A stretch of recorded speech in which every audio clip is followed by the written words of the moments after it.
नमस्कार साथियों, आप सभी का ऑनलाइन शिक्षण यूट्यूब चैनल पर मैं अंजलि बालियान हार्दिक स्वागत करती हूँ। दोस्तों, डीएलएड में इतनी ज़्यादा बैक क्यों लगती है बच्चों की, आपको उसका एक यहाँ पर ऑडियो सुनवाया जाएगा जिसमें आपको पता चलेगा कि जब आप अच्छा खासा अपना एग्ज़ाम दे करके आते हैं, उसके बाद जिन हाथों में आप अपनी कॉपियाँ सौंपते हैं वहाँ आपकी कॉपियों के साथ क्या होता है। और बच्चों के भविष्य के साथ इतना बड़ा खिलवाड़ हो रहा है कि आप इस ऑडियो को सुनकर के हैरान रह जाएंगे।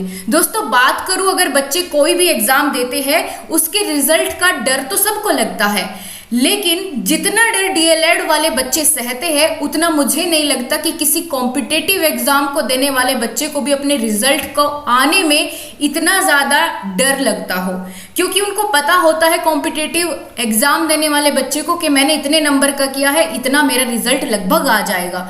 लेकिन अगर कोई बच्चे ने दिया है डीएलएड का एग्जाम तो उसका एग्जाम अच्छा जाने के बाद भी उसको बैक आने का डर हमेशा बना रहता है, और इस डर से सभी प्रशिक्षु निकलते हैं, चाहे उन्होंने अभी तक अपना सेमेस्टर पास कर लिया हो या ना किया हो। हर सेमेस्टर में डर बना रहता है कि किसी विषय में कहीं बैक ना आ जाए, भले ही एग्जाम कितना भी अच्छा हुआ हो। तो उसके पीछे रीजन भी आपको इस ऑडियो को सुनने के बाद पता चलेगा कि किस तरीके से पैसों के लिए एक बच्चे के भविष्य के साथ 1-2 हज़ार रुपए के लिए कैसे खिलवाड़ किया जाता है।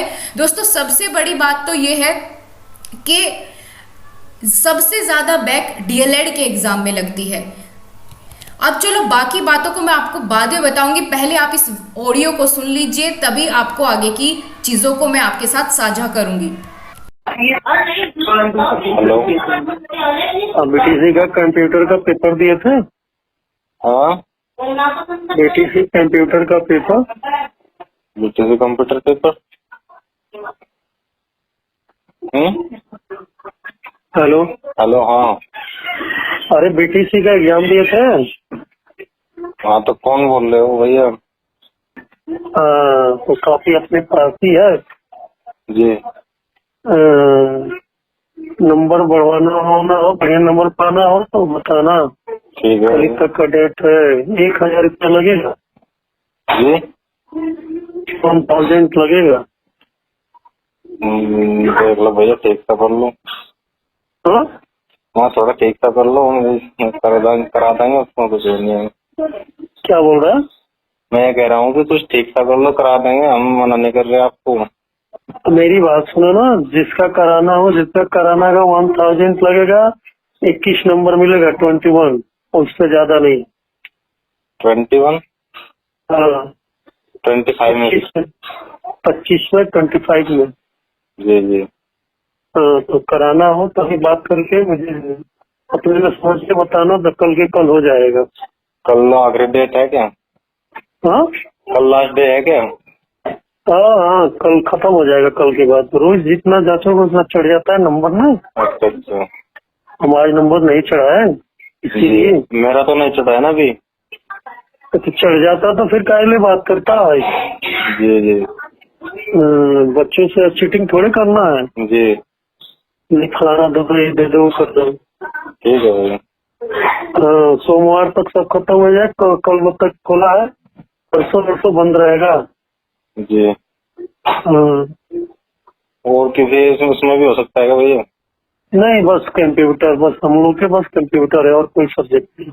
अच्छा अच्छा, ठीक है। हाँ, और तुम्हारे दोस्त मित्र को कोई कराना होगा तो बस कंप्यूटर, और कोई विषय नहीं। ठीक है भैया। हाँ, तो कब बताओगे? मैं कल बता दूंगा मैं आपको सुबह ही। तो सुबह बता देना। क्यों? दोस्तों, अभी आपने सुना, अगर बच्चे को पास होना है तो उसको पैसे देने होंगे, तभी वो पास होगा, नहीं तो उसकी बैक लगेगी। और ऐसा हजारों बच्चों के साथ होता है, क्योंकि आप हर बार का रिजल्ट देखते हैं, कितना खराब रिजल्ट रहता है डीएलएड के बच्चों का। और ऐसे ऐसे बच्चों की बैक लगती है मैथ्स में या फिर किसी ऐसे विषय में कि जिसमें बच्चों की बैक बिल्कुल ही नहीं लगनी चाहिए, बच्चों को बहुत अच्छे से एग्जाम आता हो। और खास करके देखिए, ऐसे ऐसे बच्चे जिन्होंने बीटेक किया हुआ हो, एमटेक किया हुआ हो, जो मैथ्स में इतने परफेक्ट है, कंपटीशन की तैयारी कर रहे हैं, उनकी मैथ्स में बैक लग जाती है। ऐसे बहुत सारे बच्चों के कमेंट्स मुझे मिलते हैं कि मैम एग्जाम अच्छा हुआ था लेकिन बैक आ गई है, अब क्या करें। समझ नहीं आ रहा है। कभी किसी एग्जाम में कभी फेल नहीं हुए हैं, लेकिन डीएलएड में बैक आ रही है। और दिक्कत तो ये है दोस्तों कि एक बार बैक आने के बाद कई कई सालों तक बच्चा रीबैक देता रह जाता है, और कई बार तो उसका पूरा सेशन खत्म हो जाता है लेकिन बैक देता वो रहता है। किसी प्रशिक्षु के तो तीनों चांस बैक देने के खत्म हो जाते हैं, फिर प्रति आवेदन करके उसको अपना बैक का पेपर निकालना पड़ता है, और ऐसे में पैसे के साथ साथ समय भी बर्बाद होता है, और जो बच्चा मेंटली टॉर्चर होता है वो बात अलग है। अब दोस्तों ऐसा होता क्यों है? इसके पीछे एक तो रीजन यही है कि थोड़ा लालच एग्जामिनर को, वो बच्चों के साथ खिलवाड़ कर रहा है। ऊपर से दोस्तों आप लोग देखेंगे कि जितने भी बच्चे डीएलएड का या बीएड का एग्जाम क्लियर करते हैं, उसके बाद वो करते हैं यूपी टेट सीटेट की तैयारी, उसको क्लियर कर लेते हैं। उसके बाद जब इतनी ज़्यादा भीड़ तैयार होती है, जो बच्चे सीटेट यूपी टेट अपना क्लियर करके बैठे हैं, आपसे पहले भी कई सारे सेशन ऐसे हैं जिनके बाद से भर्ती नहीं आई है। लाखों की संख्या में बच्चे ऐसे हैं जिनको अभी तक सरकारी नौकरी, आप छोड़िए कि गवर्नमेंट की तरफ से एक बार ये भी नहीं कहा गया कि आपके लिए इतनी वैकेंसी आने वाली है, आप अपनी तैयारी में लग जाइए, क्योंकि खबर ही नहीं है कब प्राथमिक शिक्षक की वैकेंसी आएगी। तो इतनी भीड़ को पहले ही छांटना शुरू कर देते हैं कि कम से कम बच्चा यहाँ से निकले और उसके बाद जाकर के अपना सीटेट यूपी टेट दे, कम से कम भीड़ इकट्ठी हो। और इसी इतने लंबे प्रोसेस में कुछ बच्चे तो अपनी आस ही छोड़ देते हैं एक सरकारी अध्यापक बनने की। खासकर वो लड़कियां जिनकी इसी बीच शादी हो जाती है, जब उनकी बैक ही नहीं निकल के देती तो जिस घर में वो जाती है वो भी उसको अंडर एस्टिमेट कर लेते हैं कि भाई तुमसे ये एक डीएलएड जैसे एग्जाम में आपकी बैक लग रही है तो आप कहाँ से UP TET CTET super TET निकालोगे, भाई तुमसे तो यही नहीं हो रहा है। अब उसको किस तरीके से मानसिक प्रताड़ना सहनी पड़ रही है, इस बात से आप भली भांति परिचित है। तो दोस्तों मेरा आपसे अनुरोध ये है कि ऐसा आगे किसी बच्चे के साथ ना हो।